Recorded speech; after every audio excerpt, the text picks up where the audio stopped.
You ask Tiger to solve. This deals with linear equations with one unknown.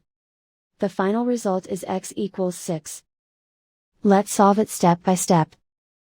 Simplify the expression. Expand the parentheses.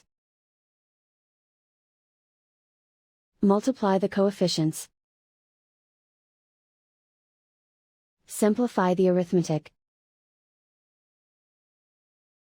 Group all constants on the right side of the equation. Subtract 2 from both sides. Simplify the arithmetic.